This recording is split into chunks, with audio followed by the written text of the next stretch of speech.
lors de la saison 1960, 1960 et 11. Tottenham Hotspur, sous l'impulsion de son capitaine légendaire Bill Nicholson, a enflammé les supporters en signant un parcours exceptionnel en Coupe de la Ligue anglaise et en s'imposant en National Championship. Forte d'une génération de joueurs talentueux, alliant le panache, la technique et la combativité du football anglais classique, l'équipe a remporté la Coupe de la Ligue après une victoire face à Aston Villa à Wembley et a terminé 3e de la First Division au-delà du titre. Elle a forgé le style de jeu « Oser, c'est agir ». Oser penser, oser agir, attaquer et se consacrer pleinement sont devenus sa devise. Mais derrière les instants de la victoire, derrière les acclamations retentissantes dans les tribunes de White Hart Lane, ce jour-là se cachent des personnes au destin bien particulier. Plus de 50 ans ont passé et le temps tel un sculpteur impitoyable façonne leur vie de 1000 manières. Certains sont devenus des symboles vivants. D'autres ont trouvé la paix à l'étranger, mais il y a aussi ces héros du passé dont le parcours a été brutalement interrompu par la tragédie et les regrets. Prenons un moment pour nous remémorer les hauts et les bas des joueurs qui incarnaient l'âme de Tottenham Hotspur en 1971.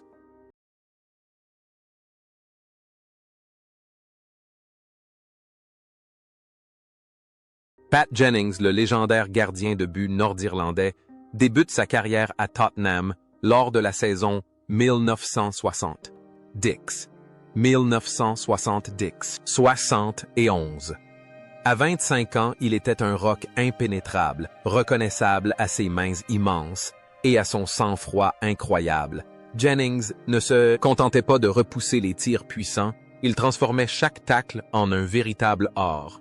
Ultime rempart et pilier de la confiance de ses coéquipiers. Il a réalisé de nombreux clean sheets lors de matchs cruciaux, menant Tottenham aux portes de la gloire.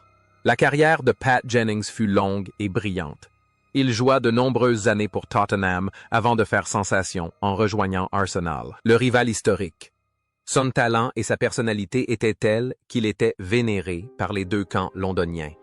Il joua au plus haut niveau jusqu'à 41 ans, établissant un record du monde du nombre de sélections en équipe nationale et participant même à la Coupe du Monde de 1926.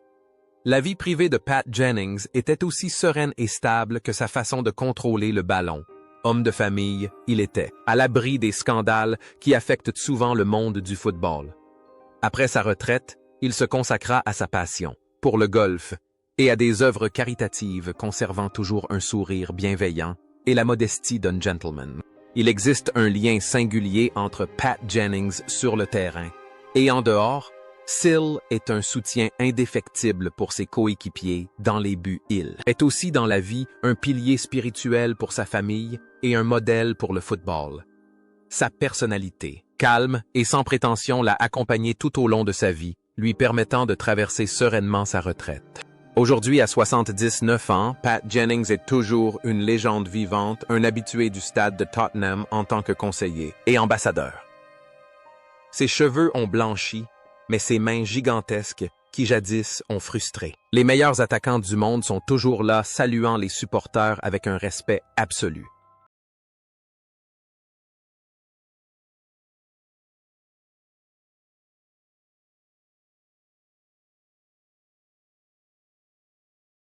Cyril Knowles, latéral gauche de Tottenham, âgé de 26 ans en 1971, incarnait à la perfection le latéral moderne. Solide en défense, mais aussi prompt à se projeter vers l'avant pour participer aux attaques. Grâce à son pied gauche précis et à ses centres, millimétrés. Knowles était une arme redoutable sur le flanc gauche. L'affection des supporters était palpable notamment à travers le chant « Nice One Cyril », qui résonnait dans les tribunes en hommage à son sourire radieux et à son style de jeu passionné. Après ses années de gloire à White Hart Lane, Cyril Knowles a poursuivi sa carrière de footballeur comme entraîneur. Il a dirigé de petits clubs tels que Darlington et Torquay United, leur insufflant une nouvelle vie grâce à la philosophie de jeu offensive qu'il avait cultivée dans sa jeunesse. La vie de Knowles était toujours empreinte de rire et d'optimisme. On le connaissait comme un homme drôle et sociable, toujours au centre de l'attention et un ami sincère pour tous ses collègues. Il semblait que le dynamisme et l'enthousiasme qui l'animaient autrefois sur le banc de touche le suivaient dans tous les aspects de sa vie quotidienne. Sa carrière et sa vie forment une belle histoire à l'image du défenseur qui se jette toujours à l'attaque avec une passion dévorante. On pense qu'avec cette énergie, Knowles continuera à briller sur le football anglais pendant encore de nombreuses décennies. Cependant, cette période de bonheur fut brutalement interrompue, le 30 août 1991. Cyril Knowles décédait à l'âge de 47 ans des suites d'une tumeur cérébrale maligne. Sa disparition prématurée laissa derrière elle un chagrin immense. Nice. One Cyril résonne encore aujourd'hui, mais elle porte désormais en elle le souvenir impérissable d'un défenseur talentueux au destin tragique.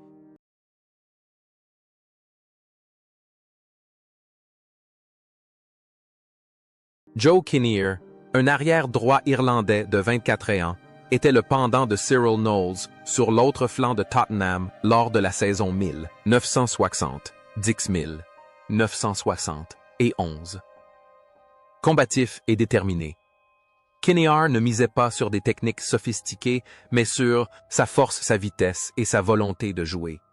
Héros discret, il était toujours prêt à relever les défis, les plus difficiles pour protéger les cages, contribuant ainsi à l'équilibre parfait de la défense des Coqs. La carrière de joueur de Kinnear prit fin prématurément à l'âge de 30 ans, suite à une grave blessure au genou, mais une porte se ferma, une autre s'ouvrit. Il devint un manager charismatique, surtout connu pour son passage à Wimbledon, la fameuse Crazy Gang, et plus tard pour ses années tumultueuses à Newcastle United. La vie de Kinnear ne manqua jamais de faire les gros titres. Il était connu pour son franc-parler, parfois même explosif et ses déclarations sans détour. Mais derrière cette façade se cachait un homme passionné de football, un mari et un père dévoué qui s'efforçait de protéger sa famille des assauts de l'opinion publique. L'image du guerrier sur le terrain semblait s'être pleinement appliquée à sa vie. Kinnear s'est battu sur le terrain, sur le banc, et finalement contre la maladie. Durant ces dernières années, il a dû faire face à la démence vasculaire, un adversaire qu'il ne pouvait ni maîtriser ni vaincre. Le parcours de ce guerrier a finalement pris fin. Le 7 avril 2024, Joe Kinnear s'est éteint à l'âge de 77 ans. Sa disparition nous rappelle l'histoire d'une génération de joueurs acharnés qui ont vécu pleinement et se sont donnés à fond, que leur vie ait été marquée par la controverse ou la gloire.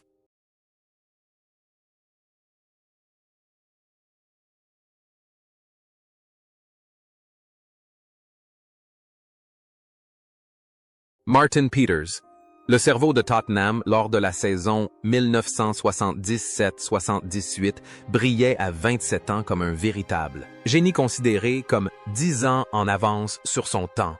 Peters rejoignit les Spurs auréolés de son titre de champion du monde en 1966, apportant avec lui une expérience et une finesse rares. Son style de jeu était si élégant et intelligent qu'il fut surnommé le fantôme, en raison de sa capacité à surgir inopinément dans la surface de réparation pour marquer. Ses 9 buts, cette saison-là, en furent une parfaite illustration. Peters n'était pas seulement un créateur, mais aussi un joueur décisif grâce à son intelligence tactique hors pair. Après son départ de Tottenham, Peters a continué à jouer pour Norwich et Sheffield United. Avant de prendre sa retraite, il a choisi de ne pas embrasser la carrière d'entraîneur souvent tumultueuse, mais a travaillé dans le secteur des assurances avant de devenir ambassadeur du football. La vie privée de Martin Peters était celle d'un gentleman britannique, typique, poli, discret et humble. Il évoquait rarement ses gloires passées, faisant toujours preuve de respect envers autrui. Peters trouvait du bonheur auprès de sa famille. Lors de paisibles après-midi, un contraste saisissant avec l'effervescence des stades qu'il avait conquis. Son intelligence et son sang-froid sur le terrain reflètent sa véritable personnalité en dehors. Un homme qui n'a pas besoin de faire du bruit pour se faire remarquer sa valeur réside dans son efficacité et son élégance. Il mène une vie Pleine respectée non seulement pour son talent, mais aussi pour sa noblesse de caractère. Cependant, au cours des dernières années de sa vie, le génie de ce joueur fut rongé par la terrible maladie d'Alzheimer. Le 21 décembre 2019. Martin Peters s'est éteint à l'âge de 76 ans. Sa disparition a plongé le football anglais dans une profonde tristesse. Mais le souvenir de ce milieu de terrain courageux qui a sublimé l'art du jeu sans ballon restera à jamais gravé dans les mémoires.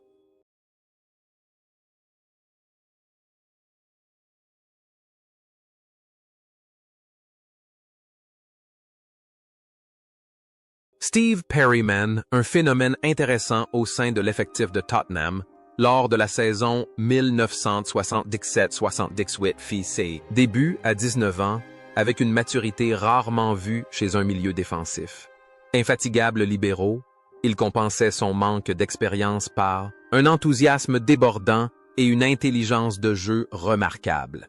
Cette saison marqua le début de son ascension vers la légende. Il détiendra plus tard le record du nombre d'apparitions sous le maillot de Tottenham. La carrière de Perryman est marquée par une fidélité sans faille.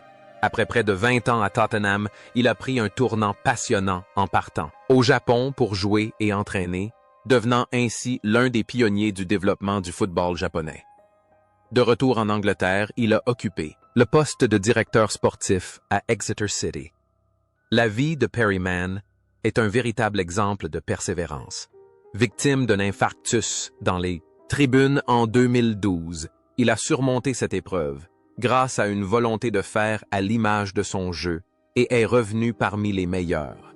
Il existe un point commun fondamental entre Perryman sur le terrain et Perryman en dehors, le dévouement. Qu'il fût un jeune joueur en 1973 ou un directeur aux cheveux argentés. Aujourd'hui, il a toujours travaillé avec toute son énergie et toute sa passion. Il n'a jamais recherché la gloire personnelle, mais a toujours placé l'intérêt collectif au premier plan. Aujourd'hui, à 72 ans, Steve Perryman coule des jours paisibles après sa retraite du football professionnel. Il est toujours considéré comme le véritable Monsieur Tottenham, témoin vivant de la glorieuse histoire du club et son exemple de fidélité continue d'inspirer des générations de jeunes joueurs du centre de formation des Spurs.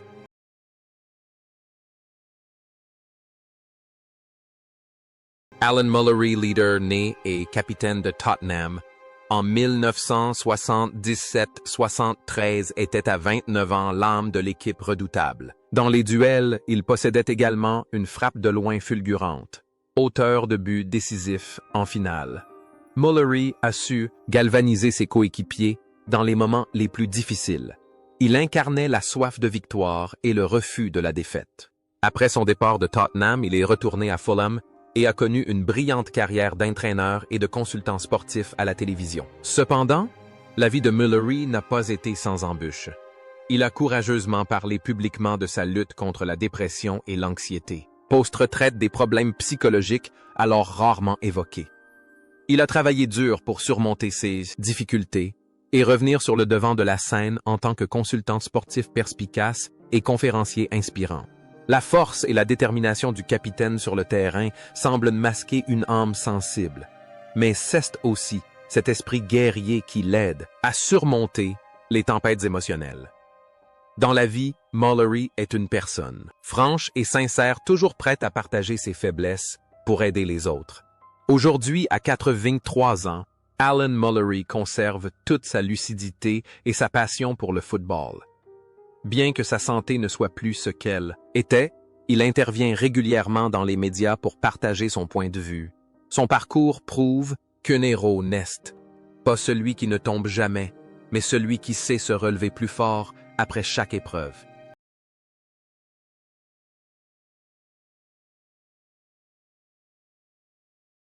Mike England. Le géant gallois se dressait devant le but de Pat Jennings à 29 ans, imposant de toute sa hauteur et doté d'un jeu aérien exceptionnel, pilier de la défense. Il imposait son autorité naturelle et dégageait avec calme les ballons aériens adverses. Lors de la saison 1960, 10 971, la solidité d'Angleterre offrait un terrain d'entente idéal aux joueurs plus expérimentés pour exprimer leur talent. Après avoir pris sa retraite du football anglais, Mike England s'est installé aux États-Unis pour jouer, puis est devenu sélectionneur de l'équipe nationale du pays de Galles pendant 8 ans. En dehors des terrains, il s'est révélé un homme d'affaires, talentueux propriétaire et gérant de maison de retraite. La vie de Mike England illustre une transition intéressante d'un défenseur intraitable à un entraîneur bienveillant. Il mène une vie discrète, se consacrant à ses affaires et à sa famille et profitant des fruits de son travail. Le contraste est saisissant. Celui qui terrorisait les attaquants par sa férocité est devenu aide-soignant auprès des personnes âgées. Cela révèle un cœur tendre derrière l'apparence rude et épineuse de l'ancien défenseur central. Aujourd'hui, à 83 ans, Mike England coule des jours heureux et prospères. Il a quitté les acclamations de la foule pour trouver la tranquillité. Bien qu'il apparaisse rarement en public, le nom de Mike England reste indissociable de celui de l'une des meilleurs défenseurs centraux de l'histoire de Tottenham et du football gallois.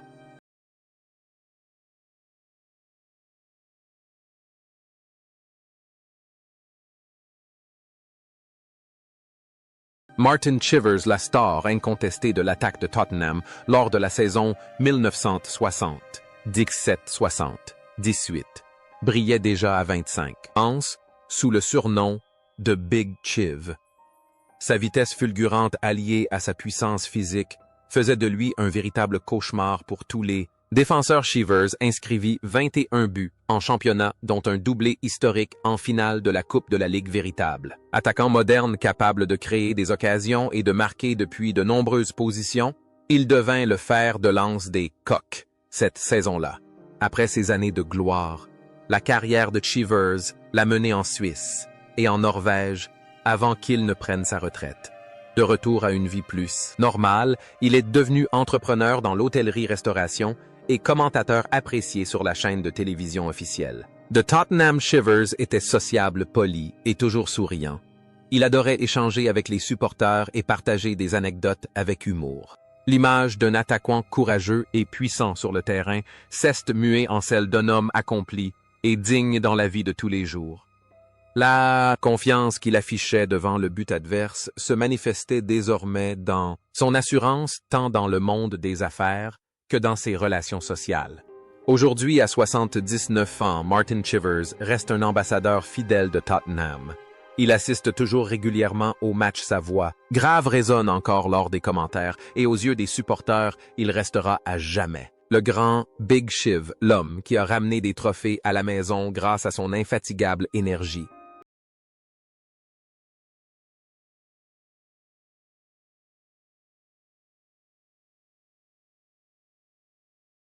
Alan Gilzean, surnommé le roi de White Hart Lane, brille à 32.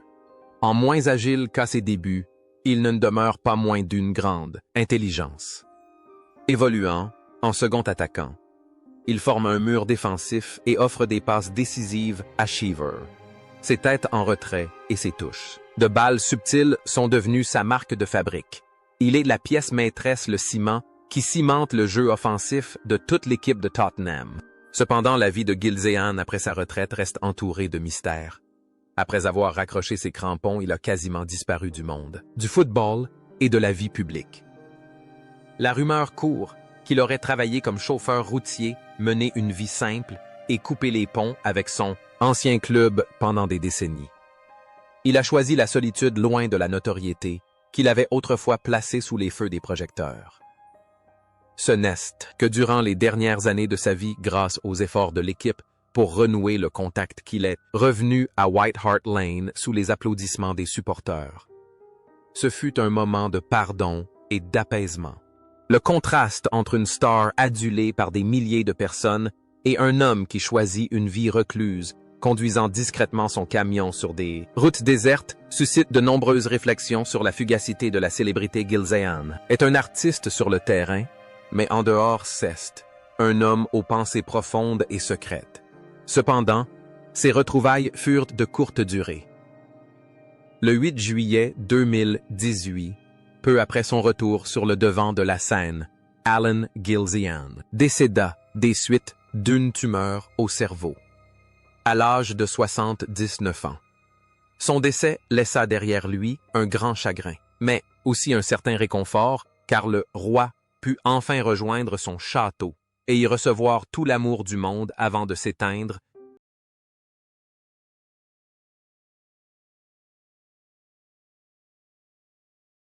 Phil Beale, le défenseur central de Tottenham, âgé de 26 ans lors de la saison 1970-1977, formait un duo redoutable avec Mike England, créant un véritable rempart devant le but. Si England dominait les airs, Beale lui était le héros discret, au sol. Sans faire de bruit ni d'effet, il neutralisait systématiquement les dangers potentiels avant même qu'ils ne se concrétisent. La saison 1973 revêtait également une signification particulière pour Beale, marquant une revanche sur le destin après avoir manqué la finale de la FA Cup 1967, en raison d'une fracture du bras.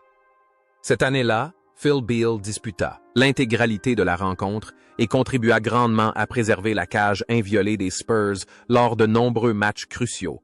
Phil Beale a passé les plus belles années de sa vie à Tottenham avant de rejoindre Brighton, puis la NASL. Après avoir raccroché ses crampons la vie, de Beale n'a pas été un long fleuve tranquille. Il a travaillé dans la sécurité et même comme chauffeur. À certaines périodes, l'ancien héros de Wembley a eu du mal à joindre les deux bouts. Pourtant, il ne cesse jamais plein le sang-froid donne. Défenseur central de classe mondiale, lui a permis d'affronter les difficultés de la vie avec calme et sérénité. Il existe une profonde similitude entre Phil Beale sur le terrain et en dehors la résignation et le sacrifice. Sur le terrain, il met en valeur Mike England. En dehors, il mène une vie simple et sans éclat, travaillant discrètement pour subvenir aux besoins de sa famille. Il est, et c'est la preuve que toutes les stars du football ne mènent pas une vie de roi après leur retraite, mais que la dignité humaine finit toujours par triompher. Aujourd'hui, à Catravington, Phil Beale coule une retraite paisible dans le Wiltshire. Il reste très attaché à Tottenham et participe régulièrement aux événements organisés pour les anciens joueurs. Malgré ses cheveux blancs et sa démarche lente aux yeux des supporters les plus anciens des Spurs, Phil Beale demeure le fidèle gardien qui a fait du silence une véritable force.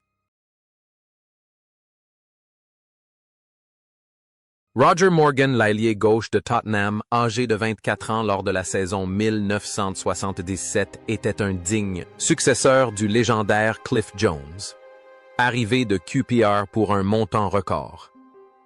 Morgan subit une forte pression dès ses débuts, malgré des difficultés à partager son poste et des blessures récurrentes. Il insufflait systématiquement une nouvelle énergie au flanc gauche à chacune de ses apparitions. Ses dribbles rapides et ses centres précis permettaient à ses coéquipiers de débloquer le score tout en apportant la flamboyance et la créativité caractéristiques du jeu des Spurs. Malheureusement, la carrière de Morgan s'est terminée prématurément. Des blessures récurrentes aux genoux l'ont contraint à prendre une retraite, anticipée avant même d'avoir 30 ans l'âge, considéré comme le plus mûr pour un footballeur. Cependant, Morgan n'a pas baissé les bras. Il s'est tourné vers la formation des jeunes et a connu un grand succès à West Ham United et à Tottenham. Il a contribué à révéler de nombreux talents du football anglais par la suite. En dehors des terrains, il s'est investi dans des projets communautaires aidant des enfants défavorisés par le biais du sport. Sa carrière de joueur fut aussi brève qu'un sprint inachevé sur le terrain, mais la vie de Morgan après cela fut un long et riche parcours. Sur le terrain, il créait des occasions de but pour ses coéquipiers dans sa carrière. D'entraîneur, il a façonné l'avenir de la jeune génération. Il a transformé la douleur d'une retraite prématurée en une motivation pour aider les autres à briller. Aujourd'hui, à 78 ans, Roger Morgan reste dans les mémoires comme un professeur dévoué. Il mène une vie paisible, fière de sa contribution à l'épanouissement des individus.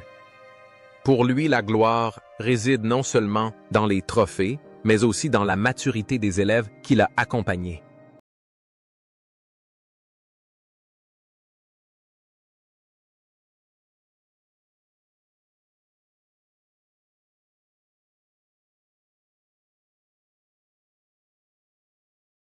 Jimmy Pearce, ailier attaquant de 23 ans pur produit du centre de formation de Tottenham, incarnait à la perfection le travail acharné et la polyvalence lors de la saison 1970-1973, révélé comme un remplaçant de luxe. Il fut titularisé en finale de la Coupe de la Ligue contre Aston Villa. Malgré un talent technique moindre que celui de certaines stars, Pearce compensait par une combativité à toute épreuve et une discipline irréprochable. Il était le genre de joueur dont rêvent tous les entraîneurs, jamais de plainte, toujours efficace. Jimmy Pearce fait partie des rares joueurs à avoir passé la quasi-totalité de sa carrière de footballeur à Tottenham avant de s'installer brièvement aux États-Unis. Après que sa retraite, il a choisi une vie paisible dans le nord de Londres. Il n'a pas entamé de carrière d'entraîneur, mais a travaillé dans le secteur sportif et s'est impliqué dans la vie locale. Pearce est une personne discrète qui accorde une grande importance à sa famille et à son quartier. La loyauté et l'assiduité de Pearce sur le terrain reflètent sa personnalité en dehors. Un citoyen exemplaire, un homme de confiance. Il n'a pas besoin des feux de la rampe pour être heureux. Pour Pearce, le simple fait de pouvoir jouer pour son équipe favorite et de vivre paisiblement avec sa famille est déjà une grande réussite. Aujourd'hui, à 77 ans, Jimmy Pearce est toujours en pleine forme. Il apparaît de temps à autre au nouveau stade de Tottenham où il s'assoit tranquillement dans les tribunes comme beaucoup d'autres supporters d'âge mûr. Peu de gens savent que cet homme affable est celui qui a soulevé la coupe à Wembley. Mais pour Pearce, ce souvenir est un trésor personnel qu'il garde précieusement dans son cœur.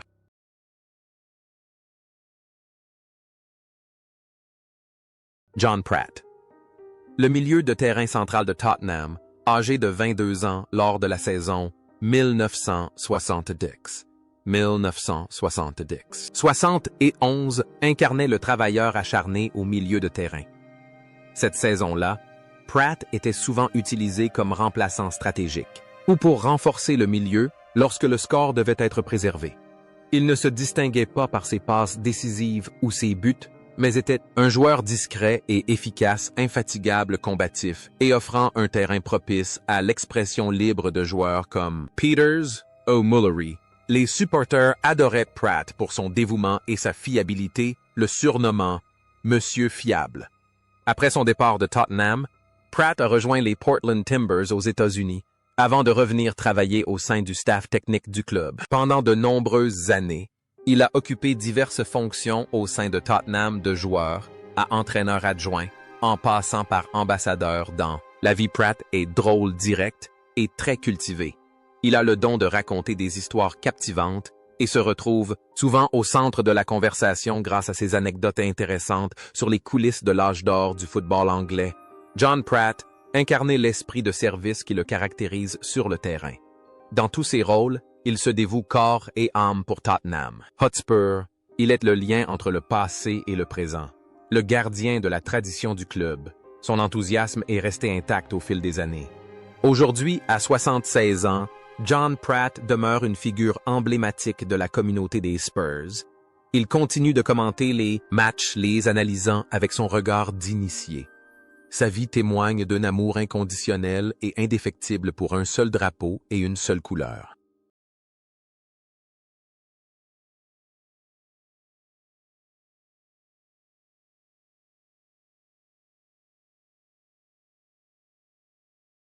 Terry Naylor. Défenseur milieu défensif de Tottenham, âgé de 22 ans lors de la saison 1990-1977, incarnait à la perfection le joueur combatif, réputé pour sa détermination et son intrépidité, ce qui lui valut le surnom de Meat Hook. Cette saison-là, Naylor joua principalement en tant que remplaçant stratégique, mais chacune de ses entrées en jeu semait la terreur chez ses adversaires. Né et élevé à Islington, Naylor possédait une combativité brute typique des rues londoniennes. Son style de jeu était incisif, féroce et parfois même risqué pour protéger le but tel un garde du corps, prêt à tout pour permettre à ses coéquipiers de briller. Ce qui est le plus intéressant chez Terry Naylor, c'est que durant ses premières années à Tottenham, il travaillait encore à temps partiel comme porteur au célèbre marché de Smithfield à Londres. Se lever tôt pour transporter de la viande, puis aller au terrain de football l'après-midi. Voilà, le quotidien de Naylor. Après sa retraite de footballeur, il n'a pas repris sa carrière professionnelle et a même tenu un pub. Il incarne parfaitement l'ancienne génération de joueurs proches des supporters simples et authentiques. Son surnom, crochet à viande, et son travail à la boucherie ont étrangement influencé sa vie. Il est simple, fort et direct.